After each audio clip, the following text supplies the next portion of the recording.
Bom dia, boa tarde, boa noite, sejam bem-vindos a mais um episódio do podcast Dia de Reflexão, o podcast que não vai fazer a telescola e que infelizmente não sabe fazer ventiladores ainda.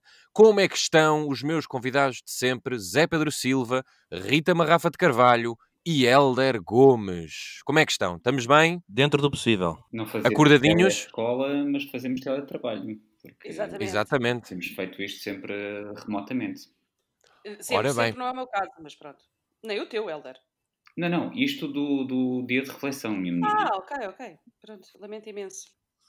Bom, depois desta mini discussão, vamos já passar para a nossa grande reunião de condomínio. Pronto, era isto. Vamos lá então à nossa reunião de condomínio e hoje começamos com este plano Centenos, que, pelos vistos, em entrevista ao El País disse não podemos depender dos Estados Unidos ou de outros países, temos de ser o nosso próprio plano Marshall.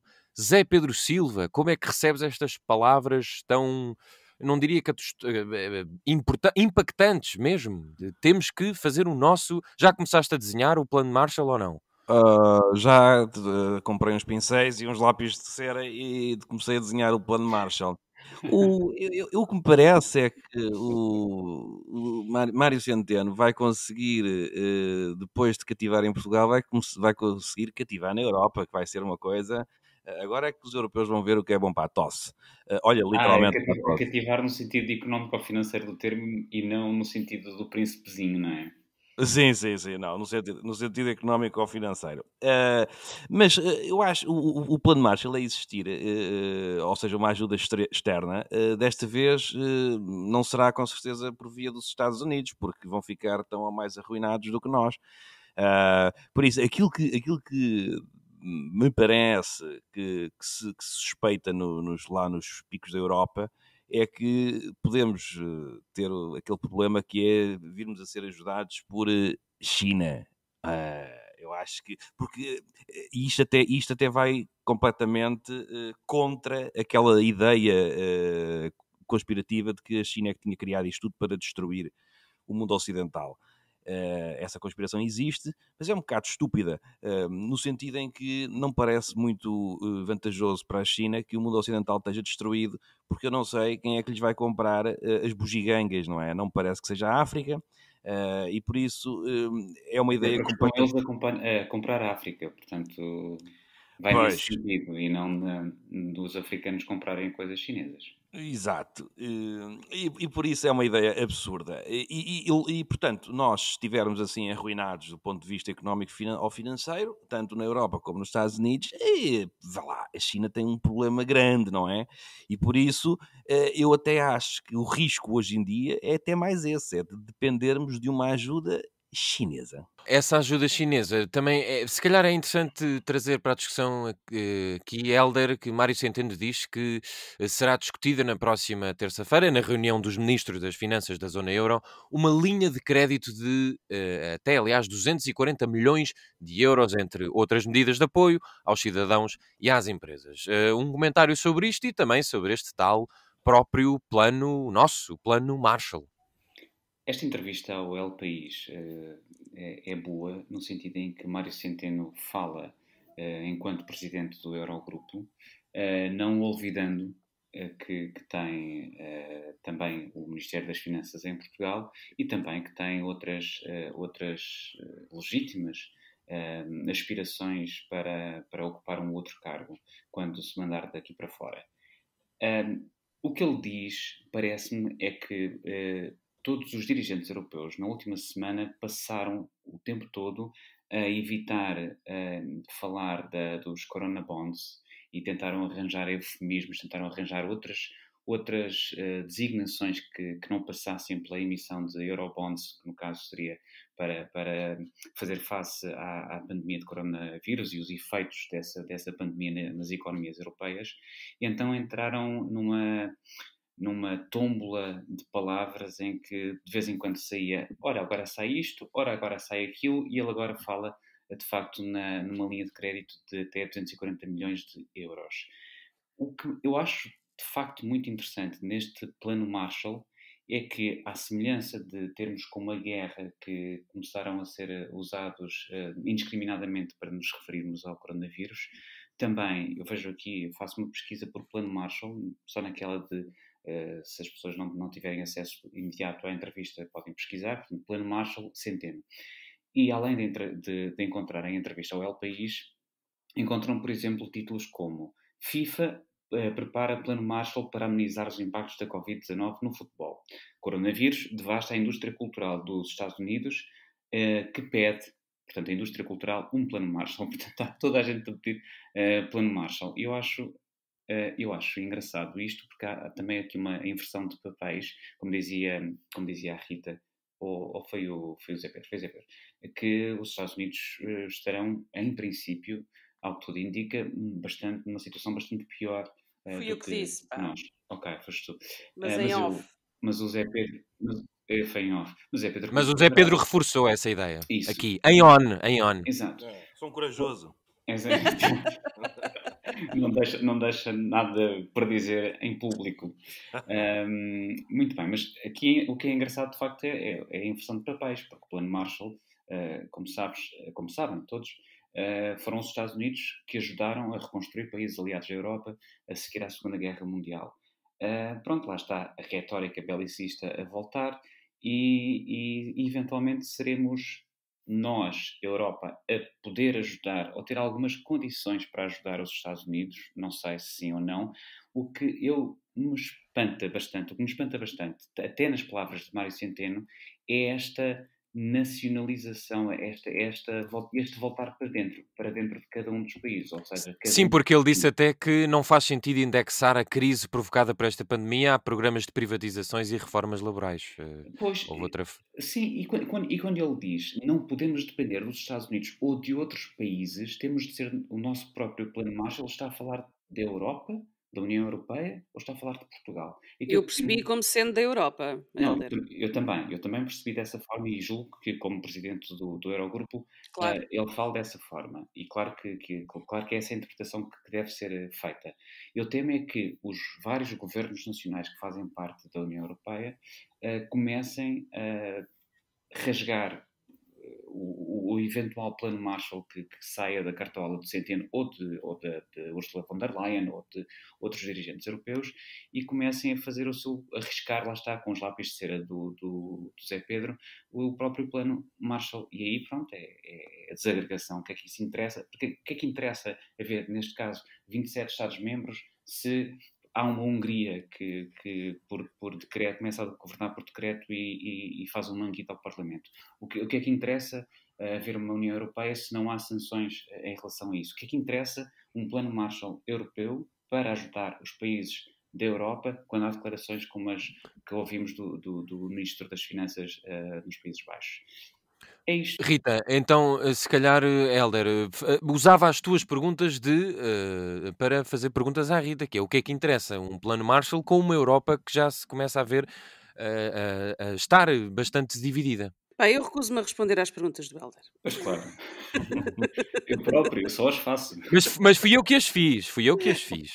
Mas ainda por cima, por interposta de pessoa. Se ele quer me perguntar alguma coisa, ele que faça diretamente. Pergunta na cara, não é? Pois, opá, na cara eu gostava, mas nem isso posso. Mas sabes que eu acho que o mais importante aqui é precisamente aquilo que o Helder referiu e o Zé Pedro, juntando as duas visões que me parecem perfeitamente legítimas e muito bem fundamentadas. Na verdade, parece-me que Centeno não está a ver bem.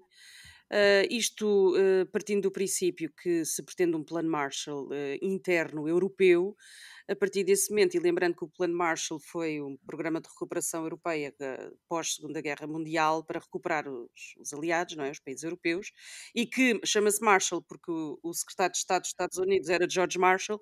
A partir deste momento em que Mário Centeno deseja um plano deste género, mas interno, passa a ser talvez, não sei, um plano Centeno, porque deixa de fazer sentido esta interajuda global em termos mundiais, na estrutura que Mário Centeno quer, ou pelo menos pretende, ou deseja que se construa o apoio financeiro. E eu dizia que ele estava a ver mal, porque nas duas entrevistas que dá, inclusivamente a um jornal alemão, ele diz que a Europa será, os países europeus serão aqueles que vão sair mais danificados e mais fragilizados financeiramente desta pandemia, porque foram os primeiros a ser atingidos, os menos preparados, aqueles que foram apanhados, e perdoem-me a expressão, com as calças na mão. Mas a verdade é que os Estados Unidos ainda não atingiram um pico e parece-me que vai ser absolutamente dantesco daqui a algumas semanas a forma de contágio e de impreparação e o número de mortes na América. E isto vai ter, até porque são governados por uma pessoa com graves problemas cognitivos, será certamente, ou terá certamente efeitos devastadores na economia americana e já está a ter. Esta visão hermética, fechada, de que a Europa tem que ajudar a Europa e não deve necessitar dos outros, muito provavelmente vai ser o oposto. Muito provavelmente serão os Estados Unidos a necessitar de alguma ajuda e de alguns protocolos diplomáticos e políticos de interajuda global nos próximos meses. E talvez seja uma forma de visão catastrofista, armando-me, obviamente, em Maia ou Nostradamus, mas eu espero estar errada para os dois lados, quer para a Europa, quer para os Estados Unidos, mas julgo que os próximos meses vão ser terríveis para a América. E os próximos meses também vão ser ainda mais terríveis para os portugueses, porque eu agora vou trazer aqui um tema que nós estávamos a debater há pouco, e muito rapidamente antes de irmos ainda ao tema da telescola, que é a Câmara de Lisboa cancelou os arraiais de Santo António e marchas populares. Porto também. A do Porto também. Zé Pedro, como é que estás a lidar com esta notícia, no mínimo, escandalosa? Pois, não sei muito bem. A autarquia de Lisboa anunciou ainda que a edição 2020 dos Casamentos de Santo António também não se vai realizar. Opa! Repara, vamos lá ver. Estamos no campo daqueles lados positivos da pandemia, não é? É isso. Estou contigo. Pois, eu não sei. Vocês são tão maus. Eu não consigo esconder a minha tristeza relativamente a esses cancelamentos. Mas Pronto. não és um homem da Real? De uma sardinha? Não, nada? Claro, mas não precisa de fazer com centenas ou milhares de pessoas na rua onde nem sequer se pode sim, dar um Que passo. velhos do Restelo. O arraial Nada. doméstico é a melhor coisa que há, não é? Real da onde? Doméstico. Meu Deus do céu. Bem, isso pode ser mal interpretado, mas sim, Zé, desculpa. Não tens que pedir desculpa, eu não tenho nada a dizer sobre esses cancelamentos. Já acho que quando regressarem, portanto em 2040, não sei, quando a gente sair disto, provavelmente vai ser uma festa a dobrar, ainda mais sardinhas e não sei o quê. Sabes, eu sinceramente acho que os Santos estão bastante descaracterizados. Eu, a partir do momento em que fui recentemente aos Santos e era tudo com bandeirinhas da Paladin, ou lá como é que é a mostarda, eu acho Mas que onde é tu andaste? Não vi nada disso. os Eu vi. Sim, era sim.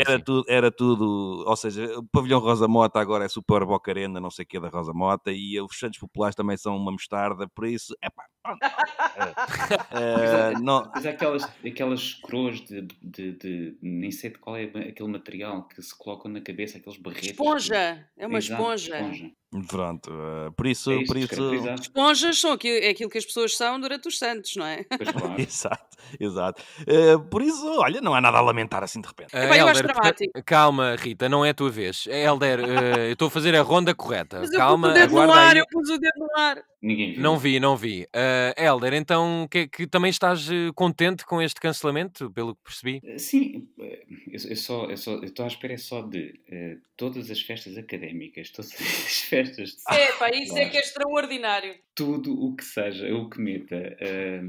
Porque reparem, eu não sou assim tão frontalmente contra os Santos Populares, mas sempre que eu julgo que o melhor dia para Casar. comemorar. Casar. Não, exato. Esse sabemos que é 31 de julho, porque depois entra agosto. Bom, mas o melhor dia para assinalar os Santos Populares, que são em junho, são precisamente todos os 29 outros dias, no caso do 13 de junho em Lisboa e do, ajudem-me lá, no Porto, 24. Não sei. São João. São João, sim, mas Não sei, não sei. pronto, ok. Não sei também. São todos os 29 dias que o restante mês tem, que não sejam aquela madrugada de 12 para 13 em Lisboa, por exemplo. Esses são Sim, isso ótimos, aí é horrível. porque é tudo muito mais calmo. 24 de junho, sim. Exatamente, no Porto. Portanto, é tudo muito mais calmo, é tudo muito mais. Não é aquela enchente absolutamente apocalíptica. Aquilo parece de facto um filme de zombies em que as pessoas estão ali a tentar dar um passo e não conseguem porque estão ali entalados, por exemplo, na Bica ou em Depende de Alfama. onde vais. Diz. Depende do sítio para onde vais. É isso, por isso é que eu, dizendo ainda no ano passado, aquilo que fiz foi procurar aqui um sítio na Graça onde há a Vila Aberta, há uma série de Mas sítios. olha, a Vila Aberta o ano passado estava impossível.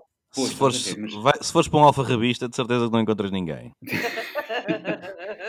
mas pronto, portanto, com menos ódio ou com menos vontade de sorrir do que o Zé Pedro, até aplaudo este cancelamento, até porque, quer dizer, do ponto de vista de saúde pública, é um ajuntamento bastante grande de pessoas, portanto, percebe-se a medida. Rita, então salva lá a honra aqui dos Santos Populares e fala-nos da tua tristeza com esta notícia. Estou absolutamente desolada.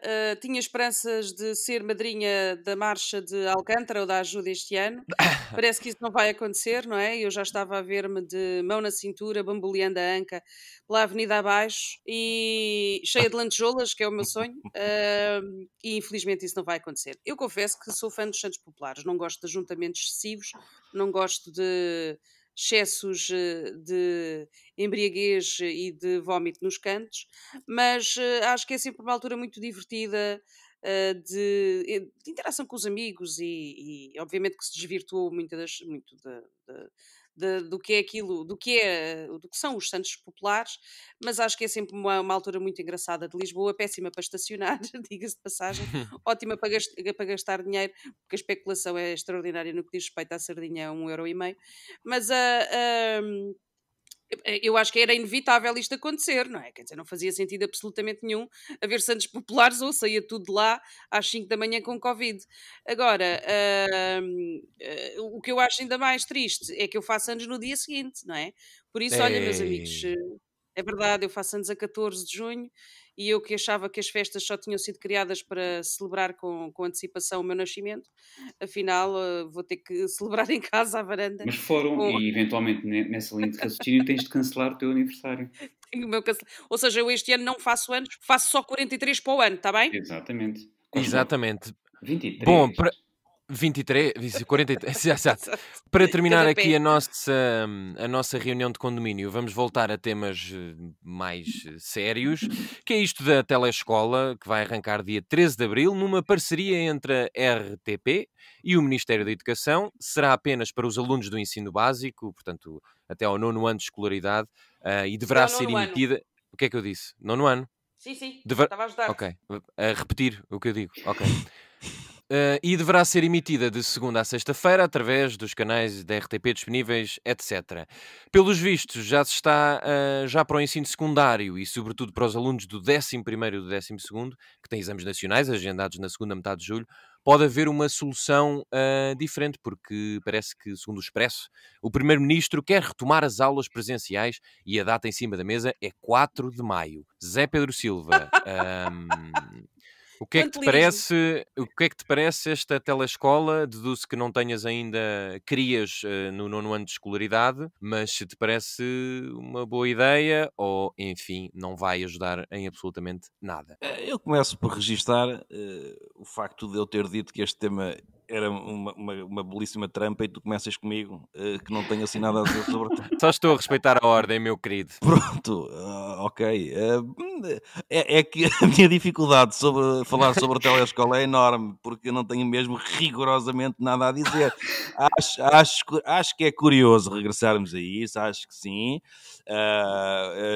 E para mim, tudo o que fizer as minhas crianças libertarem-se de ecrãs, com 7 polegadas e olharem para uma televisão, eu já fico muito satisfeito. Se for com um professor a ensinar, pá, ainda fico mais.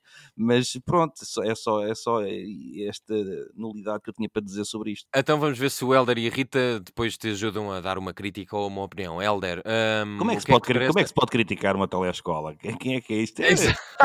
Exato. A RTP já avançou que está constituída uma equipa com pessoal criativo e técnico, mas isto é muito O pouco Jorge tempo Gabriel, para... vai ser o Jorge Gabriel a dar a geografia, pá, por amor de Deus, eu também vou ver. Vocês desconhecem algumas valências da RTP que eu já explico. Sim, e os conteúdos serão sempre responsabilidade exclusiva do Ministério, portanto, Estamos feitos. se der porcaria, vai ser culpa de Tiago Brandão Rodrigues. Hélder. Sim, será sempre o ministro que estiver de turno em cada legislatura. O regresso da telescola, para além daquela carga nostálgica que isto nos traz, com isso, com tudo o que tem de bom e de mau na nostalgia, era por demais necessário, parece-me, porque apesar das pessoas, das escolas terem tentado organizar através de WhatsApp, através de e-mail, apesar de tudo, é sempre importante lembrar que há agregados familiares sem acesso à internet. Ou seja, e eventualmente o recurso mais imediato seria a biblioteca do bairro. Ora, essa biblioteca está fechada. O quê? Nada. Acho que alguém está a ver o telemóvel enquanto está a fazer o podcast. Ok. Se fui ver a telescola. Aliás, no site que eu vos quero mostrar da RTP. Continuem. Ok. Bem. Não, portanto, é importante que as crianças, os jovens neste caso, porque é a partir até o 9º ano, é importante que eles continuem, de facto, não deem este ano como perdido, em termos de escolaridade, e que continuem a ter um instrumento que já se viu para atender a toda a gente e não às classes mais favorecidas, ou de classe média, que têm uma ligação à internet. É importante lembrar que há quem não tenha. E há quem não tenha, e nós tínhamos um comentário que a Rita partilhou connosco, de alguém, uma professora, foi a Rita, que tem acompanhado os diários de reflexão, portanto, a nossa emissão de segunda a sexta-feira, através que tem vídeo e tudo, para verem as nossas carinhas larocas, e ela falava da importância da educação e de se falar do Ministério da Educação nesta altura. E tem sido um tema que não tem passado pelos nossos diários e que hoje, até por causa da notícia que é agora avançada, faz todo sentido que falemos. De facto, é preciso que as pessoas que estão privadas, os alunos que estão privados dos recursos, por exemplo, é mais fácil encontrar uma família, um agregado familiar que não tem uma ligação de internet do que um agregado familiar que não tem uma televisão. Portanto, nesse sentido, acho que é uma medida necessária e por isso é que é importante trazer eventualmente à discussão este tema. Rita, então esclarece-nos lá sobre isto e deixa-me lançar-te uma pergunta que é, tirando estas famílias que o Hélder estava a referir de não terem acesso à internet, há depois milhares de miúdos que estão mais do que vidrados nas redes sociais e será difícil colocá-los com muita atenção à frente de uma televisão. Portanto, pergunto-te se já foste chamada para ser professora. Não, também não faz sentido, porque eu nunca poderia dar aulas a miúdos de 9º ano. Primeiro, porque não tenho formação pedagógica para isso. Segundo, porque não os suporto. Não tenho paciência nenhuma. Mas estou a ser honesta, pronto, é verdade. Relativamente à telescola, que eu recordo-me em miúda de testar, porque enquanto essa telescola não começavam os desenhos animados.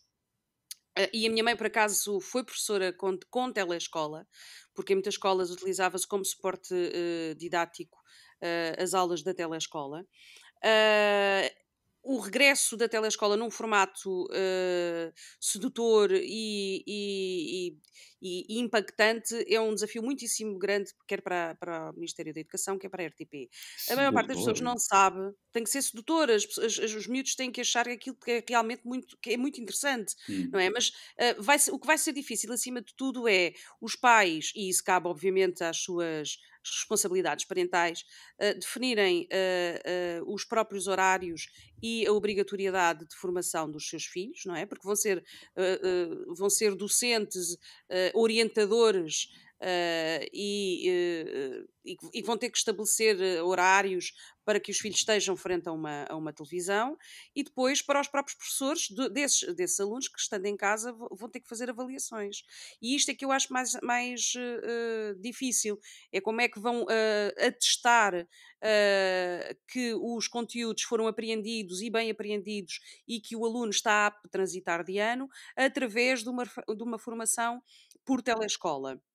Isso acho que tem de ficar muitíssimo bem definido, porque não é só dar formação sem garantir que houve apreensão da matéria do ano, respeitando onde a criança se insere.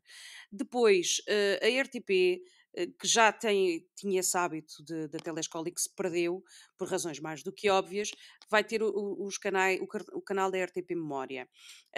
O que me preocupa é quem não tem televisão por cabo, podemos voltar ao tema fraturante TDT, não é?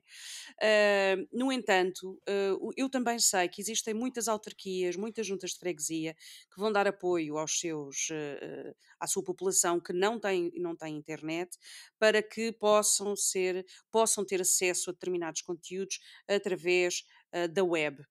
De qualquer maneira, a RTP, e a maior parte das pessoas não sabe, tem uma equipa já há muito tempo, que é da RTP Ensina ou da RTP Academia, e pode ir ao site ensina.rtp.pt, que tem dossiês de português, cidadania, matemática, ciência, desporto, com conteúdos próprios, muitas vezes, produzidos especificamente para este site, para estas áreas, com documentários, com infografia, com programas lúdicos, sempre com uma duração, obviamente, curta, mas muito concisa, para que as crianças não percam a atenção. Já sabemos que a maior parte das pessoas tem um índice de atenção muito curto, a não ser que seja uma coisa realmente muito fascinante, e acho que a telescola vai ser uma excelente alternativa. A ideia de que as aulas presenciais podem voltar em maio é absolutamente lírico. Isso não vai acontecer, a não ser que vão todos com fatos de proteção e sem qualquer sem qualquer possibilidade de interação, e depois façam uma desinfecção mal cheguem a casa. Não faz sentido absolutamente nenhum ter uma visão demasiado positiva e muito pouco realista do que vão ser os próximos meses. Zé Pedro, então vá, não fales da telescola, mas faz então aqui um comentário a esta proposta, esta ideia do Primeiro-Ministro de começar as aulas dia 4 de maio. Não, houve a telescola, eu acho que... E tu disseste para eu ouvir o Hélder e a Rita para me enriquecer relativamente ao tema, e olha que eu fiquei, de facto, comecei a olhar para ele de outra forma. Por isso é que eu sou o moderador e diretor deste podcast, tenho os melhores conselhos, Zé. Exato, não, sem dúvida, mas é que para mim é uma coisa tão básica, porque de facto há essa, enfim, lacuna, não é? Muitas pessoas não têm acesso à escola virtual, e por isso acho que fazer... É tão evidente que eu não acho que se possa sequer discutir uma coisa dessas, porque não havendo escola presencial, claro que tinha que se fazer uma coisa que fosse muito mais abrangente do que cada um por si no seu WhatsApp. Não, isso não fazia sentido, nem ia dar bom resultado. Mas de facto fiquei muito mais enriquecido, e acho que vai ter outra vantagem enorme, que é, vocês falam que será até ao 9º ano, correto, em termos letivos, não é? Exato.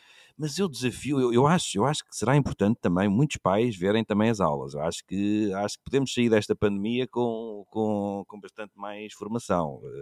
Eu próprio, por exemplo, quando forem aulas de geografia, eu vou assistir, eu tenho imensa dificuldade. E quanto à sedução da Rita Salve Seja, eu acho que, de facto, a forma de agarrar as pessoas... Eu transformava todos os programas da RTP... Olha, e fica ao conselho, se quiseres... O conselho não, fica a sugestão, se puderes levar lá para as mais altas instâncias da RTP, eu dou de borla esta. Todos os programas transformavam-se em aulas. Estás a perceber? O preço certo em euros, era uma disciplina qualquer, imagina. Estás a perceber? Economia, sim, gestão.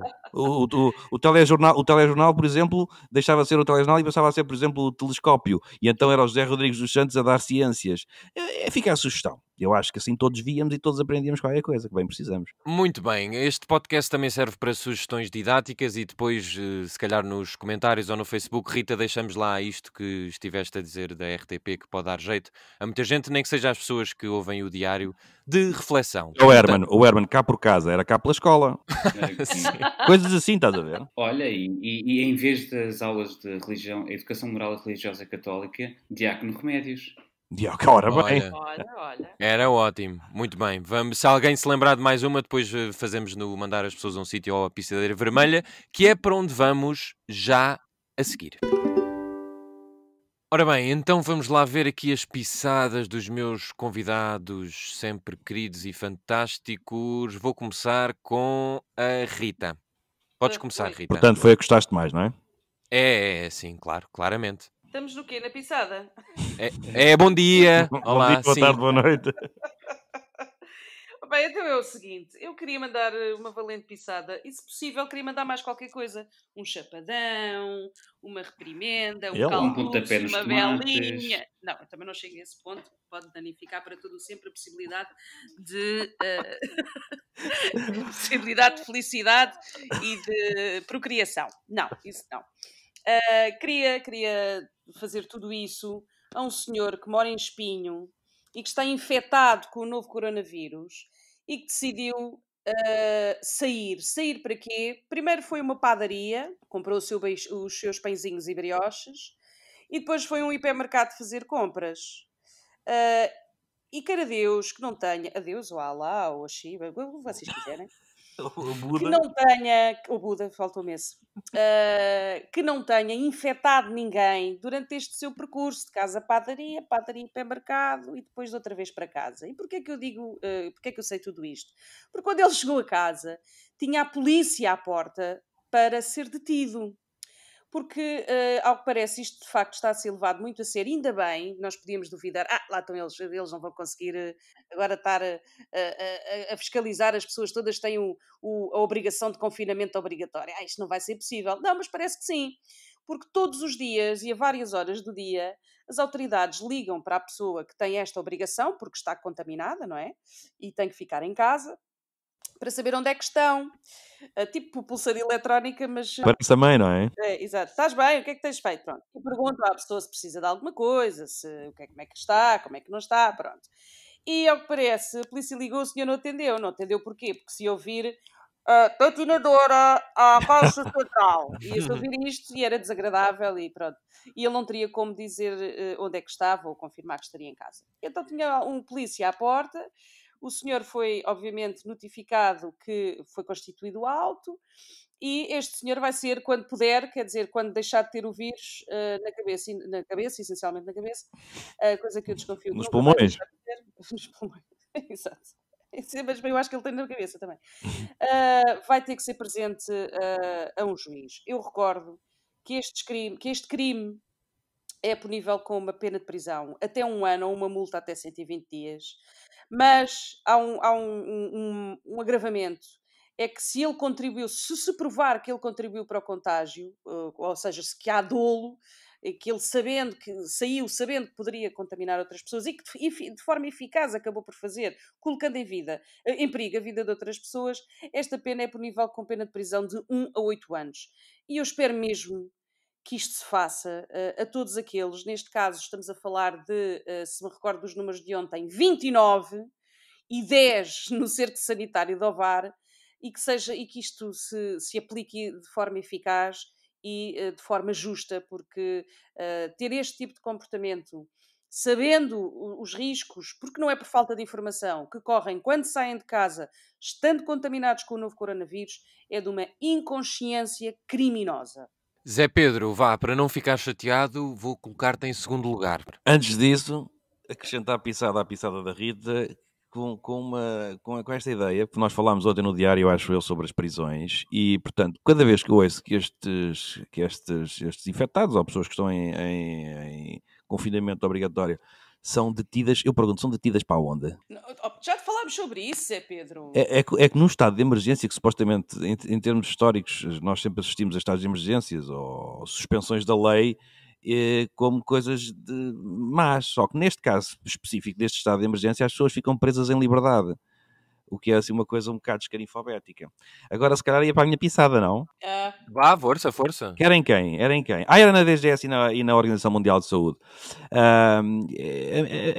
Só por uma razão muito simples. Nós temos que, eu acho que devemos ser críticos.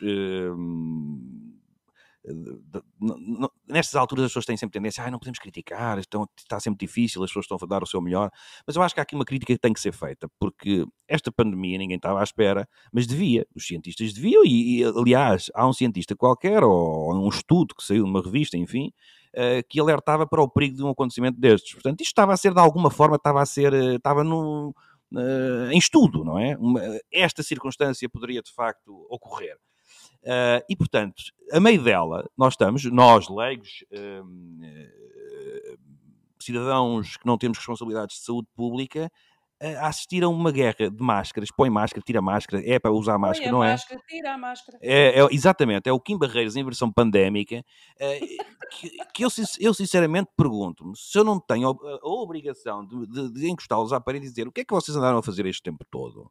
O que é que fizeram? Portanto, há estudos, esta pandemia que ninguém estava à espera, muitos estavam à espera, e porquê é que não havia um plano de emergência? Como é que estamos a meio disto e não sabem se é para pôr a máscara ou não? Mas há planos de emergência. Num dia não há ainda, a OMS recuou com a questão das máscaras. Portanto, isto não é... E a DGSK, que enfim, também anda completamente aos perdidos, não se percebe isto. Não se percebe. À pergunta, deve-se ou não colocar a máscara, ninguém sabe responder. Eu acho isto extraordinário, porque de facto, e não se pode confiar numa Organização Mundial de Saúde ou numa Direção-Geral que não sabe dar... A nossa DGS recuou agora com a história das máscaras. Mas repara, recua devagarinho. Diz, não, espera, então vamos aqui alargar um bocadinho mais. Digam de uma vez por todas que as máscaras não fazem mal a ninguém. E não se perde nada em ter. A ideia de que é uma falsa segurança é idiota. O preservativo também é uma falta de segurança. Tem ali 30% em que pode acontecer mal. Pode acontecer qualquer coisa que não se está à espera. Portanto, não é falsa segurança nenhuma. É evidente que uma pessoa ter uma máscara na tromba é muito melhor do que não ter. Portanto, como nós tínhamos pouco estoque de máscaras, a Direção-Geral de Saúde começou a dizer não, isto não usem, que isso até é pior. Não é. E, portanto, temos o dever de apoiar estas pessoas que estão com cargos de responsabilidade perante uma situação destas. Mas também temos que ser críticos. E não é normal esta história das máscaras. E quem diz as máscaras diz outras coisas. Que um dia dizem uma coisa, outro dia dizem outra. Não fizeram bem o seu trabalho. Não foram o Cristiano Ronaldo da saúde pública. Hélder, espero que tenhas feito bem o teu trabalho, ao contrário da Direção-Geral de Saúde, e que me dês a tua pisada, por favor. Não a mim, claro. Da DGS, ao contrário da DGS e da OMS, e estamos sempre a bater nisto, e acho que a pisada do Zé Pedro faz todo sentido, estamos sempre a bater nisto. É importante lembrar que isto já leva muitos meses, estamos a entrar no 4º mês, porque começam a ser reportados casos em dezembro do ano passado. E a OMS andou titubeante a ver se isto era de facto uma emergência à escala global ou não, e só mais de um mês depois de sucessivas reuniões, é que decidiu que afinal isto ia afetar o mundo todo. O que é, por demais, lamentável, e estou com o Zé Pedro. A DGS também anda pelo mesmo caminho, e governados ou aconselhados por pessoas e por equipas que supostamente deveriam ter a comunidade científica do lado deles e não hesitar na hora de anunciar novas medidas ou incremento de medidas ou utilização ou não de máscaras, deviam de facto ter uma posição mais assertiva. O que não significa que caminhamos pelo populismo dos cartazes de André Ventura a dizer que Marcelo mentiu, Canto Costa mentiu, Horácio mentiu e que a mentira mata, porque isso é só estúpido da parte dele. Quanto à minha pisada, a minha pissadeira vermelha, eu gostaria de estendê-la, uma vez que nós nos diários de reflexão temos como é natural, focado a nossa atenção apenas no Covid-19, é para um caso que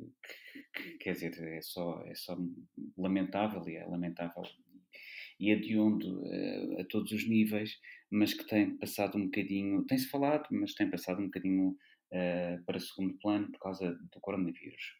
Isto por causa do ucraniano Igor, morto por 3 inspectores, alegadamente Portanto, há 3 alegados assassinos que fazem uma perninha como inspectores do Serviço de Estrangeiros e Fronteiras, que mataram, alegadamente, um cidadão ucraniano chamado Igor a 12 de março, por Não, espancamento. sim, ele entrou a 10, sim. E a morte por espancamento no aeroporto de Lisboa ocorreu a 12 de março. O DN de hoje, o Diário de Notícias de hoje, diz que além destes 3 alegados assassinos, destes 3 inspectores do CEF que estão a cumprir, lá está, estão em casa, estão a ser investigados e estão em prisão domiciliária, há mais inspectores do CEF, enfermeiros, médicos e seguranças sob investigação e que podem nos próximos dias ser constituídos arguidos. Isto porque durante as 10 horas entre as agressões e a morte do Igor, ucranianos esteve em contacto com várias pessoas que não reportaram o caso nem o salvaram. Por isso é que a PJ está agora a alargar a malha da investigação a este triste caso. Portanto, só recuperando aquilo que se sabe. E claro que não esquecendo a presunção de inocência que deve acompanhar sempre, e ontem o Primeiro-Ministro, em entrevista à Renascença, disse exatamente isso, afirmando-se chocado com o caso. O caso é este, do que se sabe. O Igor foi espancado entre as 8h15 da manhã e as 8h35, portanto, durante 20 minutos. Teve várias costelas partidas, que obviamente lhe dificultaram a respiração, e a morte foi declarada apenas 10 horas depois do final do espancamento, às 18h40. Isto porque ele se recusou a embarcar num voo para a Turquia. Isto tem uma ressonância macabra, porque foi exatamente na Turquia, no consulado de Istambul, que o jornalista saudita Jamal Khashoggi foi morto em outubro de 2018. Há outros casos muito graves que só uma investigação que deverá levar o seu tempo, porque há muitas pontas soltas neste caso. Só uma investigação aturada poderá levar-nos a conclusões definitivas, mas o CEF informou o Ministério Público 3 horas depois de o óbito ter sido declarado. E só 6 dias depois o CEF comunicou a morte ao IGAI, a Inspeção-Geral da Administração Interna.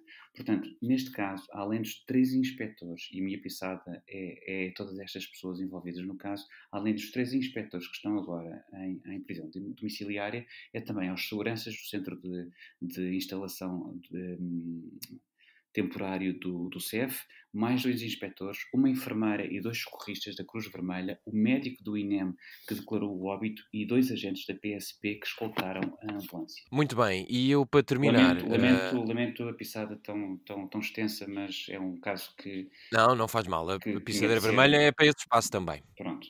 Ora, eu para terminar vou dar a minha pisada a outra pessoa que tem o vírus na cabeça há muito tempo, mas não é o Covid, que é a Joana Latino, ou Joana Latido, por ladrar muito na passadeira vermelha. Já é a segunda semana seguida que Joana Latino é apanhada em falso no telejornal da SIC. Primeiro foi com a fake Não, news Jornal da Noite, não digas telejornal. Jornal da Noite, exato, vai dar ao mesmo. Primeiro foi com a fake news de vídeos com anos de atraso em Inglaterra, agora foi da suposta infecção do Vladimir Putin.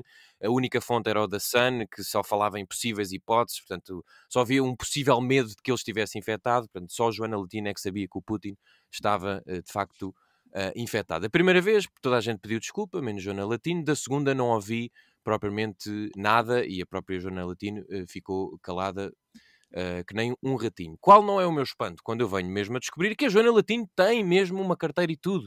Ela que fica mais famosa por ter casado no Rock in Rio e por ter inveja das mamas da Júlia Palha ou por dizer que há coquenados na SIC. Portanto, é assim um registro impressionante. Em primeiro lugar, eu acho que a Joana Latino está a tentar tirar lugar ao Zé Pedro neste mercado da imprensa falsa. Zé, tens que estar atento porque ela já está a levar uma grande vantagem e, portanto, tem sinal aberto na passadeira vermelha, que eu deduzo que ela esteja a fazer, e no Jornal da Noite da SIC também. Eu percebo que toda a gente está muito pressionada, vários setores, a comunicação social também. A minha dúvida é, eu não sei se dir-me-ão que isto se calhar é para dar trabalho ao polígrafo, que numa altura onde é preciso fazer poupanças, assim que fabrica as fake news e depois faz o fact-check. A mim o que me chateia verdadeiramente mais é nós termos visto vários apelos da imprensa para que não se partilhem os PDFs, para que se façam as assinaturas, e depois temos a Joana Latina a infectar a saúde do jornalismo sistematicamente. A minha única questão é, não dava para mandar a Joana Latina em PDF para outro sítio? Não sei, ou então eu estou um bocadinho como o Daniel Oliveira, o que faz chorar, que disse: Joana Latino fala mais rápido do que pensa. O surpreendente, para mim, é ela pensar. Enfim, fica a minha pisada dada. Não sei se alguém quer fazer algum comentário. Há do Helder também. Se não, vamos mandar as pessoas a um sítio. Pois, olha, eu fiquei sem palavras. Mas talvez pudesse apenas dizer que não estou a contratar. Portanto, não é esse o caso. Mas quando uma pessoa que tem por ofício escrever notícias falsas fica chocado com uma notícia falsa, é porque o caso é mesmo muito grave. Eu posso acrescentar que num caso e noutro, era muito fácil, tanto a jornalista como o pivô, terem feito um exercício muito simples. No caso das imagens de Londres, que não eram daquela semana, mas de há uma porrada de anos, e no caso também da infecção alegadamente noticiada pela Joana Latino de Vladimir Putin, era só fazer uma coisa muito simples. Abrir um browser, digitar qualquer coisa como bbc.com, theguardian.com, newyorktimes.com. Se essa notícia... Imprensafalsa.com. Essa não. Como? Não, quer dizer, olha, por acaso nenhuma nem outra constavam da imprensa falsa, mas é mesmo muito fácil perceber que se essas duas notícias, que são, digamos, bombásticas, não são porque não são notícia de facto, se essas duas informações falsas não estão em mais lado nenhum ou naqueles órgãos que nós internacionalmente consideramos de referência, porquê que a SIC avança com aquilo sem antes fazer este exercício simples que é abrir a porra de um site? Eu vou só dizer uma coisa. No caso do Putin, da alegada infecção por coronavírus, a fonte era o The Sun. Não, exatamente, por isso é que eu não Mas nem é propriamente uma fonte, não é? Porque eles dizem que havia medo. Escutem. Deixa-me só dizer uma coisa. Por isso é que eu não falei do The Sun. Do diabo. Sim. É muito mais fácil malharmos na Joana do que pensarmos que há toda uma estrutura hierárquica até chegar ali à peça, não é? Isso sinceramente não me interessa, porque é a segunda vez e ela tem a responsabilidade. Não interessa, desculpa, Rita, porque ela tem a responsabilidade de dizer alguma coisa. O Rodrigues Carvalho pede desculpa, sim. Ela não pede desculpa. As pessoas têm que ser chamadas à razão. Eu compreendo, eu não sei quais são as circunstâncias em que isto aconteceu, mas a verdade é que existe um editor que tem uma responsabilidade acrescida. Claro. Existe um editor e um coordenador que decidem pôr aquilo no ar. E decidiram porquê? A questão é essa, quando tu tens alguém acima de ti que diz é esta a peça que nós vamos fazer, porque quase certeza que a Joana não decidiu fazer a peça por livre e espontânea vontade. Tu sabes bem que há uma reunião de alinhamento e que são os coordenadores e editores que decidem que peças é que são feitas e atribuem aos jornalistas. Mas também tem cabeça para pensar e duvidar do que está a fazer, ou não? Obviamente, mas por isso é que pronto. Está bem, mas tão culpada é a Joana como todos aqueles acima dela e com poder decisório, que até são pagos para isso, não vieram fazer um meia-culpa. Quem é que deu a cara? Foi o Rodrigues Carvalho. Ponto. Isto já, vocês desculpem, mas isto já parece uma reunião do sindicato, não é? Eu vou pôr só um bocadinho de água na fervura. Não, mas só para dizer que a Joana Latino, enfim, é uma figura bastante simpática. Eu acho é que, de facto, não está... Percebeu-se, pelo menos nos últimos dias, que parece-me que está um bocadinho no corpo errado. E, portanto, aí sim, talvez a responsabilidade seja maior das estruturas hierárquicas dentro da SIC, que não a colocam a fazer outra coisa... porque ela não parece que queira minimamente estar a fazer jornalismo nesta altura e, portanto, é uma figura simpática, também está-lhe assim a bater. Eu acho que tens razão e acho que, de facto, nesta altura estar a difundir notícias falsas desta forma, não com dolo, mas por incompetência, é gravíssimo. Não estou a desqualificar isso. Agora, enfim, é uma figura simpática e com outros valores, portanto, é aproveitá-la, mas não com certeza para a informação, digo eu. Isto foi só para acalmar um bocadinho, para apaziguar. Ora bem, obrigado, Zé. Às vezes é preciso também colocar água na fervura. Ora então, para terminarmos este podcast, vamos agora mandar as pessoas a um sítio. Vou começar aqui com o Zé Pedro, porque isto tem a ver com tropa, não é? É verdade, eu vou mandar as pessoas para a tropa. E porquê? Ninguém me perguntou, mas eu vou dizer. Porquê? Pronto. É porque não sabemos se no meio desta pandemia toda não vamos também ter de entrar num conflito com a Venezuela. Isto vem a propósito Outro? vem a propósito do abalroamento de um navio de guerra venezuelano por um paquete com bandeira portuguesa. Vocês ouviram a história, não ouviram? Ouvimos. Então, Maduro, se me estás a ouvir, e eu penso que sim, porque tenho uma pessoa que disse-me que ele ouve o dia de reflexão. É o dia de la reflexão. Maduro, se me estás a ouvir, quando os nossos navios de guerra vão ao fundo depois de chocarem com uma embarcação de recreio, cuja maior ameaça é um gajo de camisa havaiana, está na hora de trocar de frota, renovar a frota. Como é que um navio de guerra, esta é a minha questão, vai ao fundo depois de bater num paquete? É que isto, a guerra nem começa. Vocês não sei se... Vem a Armada Venezuelana, onde é que está? Foi ao fundo, bateu num cacilheiro. Por amor de Deus. Por amor de Deus. Isto não é normal. Isto não é normal. Eu até me sinto no dever de defender a Venezuela, por amor de Deus. Enfim. Se o fizeres com aquela tua impersonation do Sócrates, é ainda melhor, tendo em conta que ele foi bastante amiguinho. Estava muito parecida. Bastante amiguinho do regime venezuelano. Mas vamos lá já de seguida, queres ver? Desculpa. Então vê bem, porque já lá vão os tempos em que as relações com a Venezuela eram excelentes, muitíssimo boas. Não sei se, porventura, os meus amigos se recordam. Mas houve tempos em que despachámos para lá uma série de computadores de merda. Computadores de merda. Acho que era essa a designação oficial do produto. Porque depois dessas boas relações passámos para as relações péssimas. Maduro atirou-se logo a nós só porque o barco tinha registro na Ilha da Madeira. Ora, o registro na Ilha da Madeira é um paraíso fiscal. Nós temos aquela coisa, estamos sempre a mandar vir com o mundo inteiro, os paraísos fiscais. Isto é uma vergonha. Esquecemos que temos um paraíso fiscal na Madeira e esquecemos que o próprio país, Portugal, é também um paraíso fiscal para reformados nórdicos, por exemplo, e franceses. Sim. Mas, portanto, é só o que eu tenho a dizer. E uma recomendação à Venezuela, que é: não se meta com os portugueses, muito menos no mar. Ora bem, fica este aviso de Zé Pedro Silva. Hélder, tu vais mandar as pessoas onde? Eu vou mandar as pessoas para as antigas repúblicas soviéticas na Ásia Central. Ai, credo!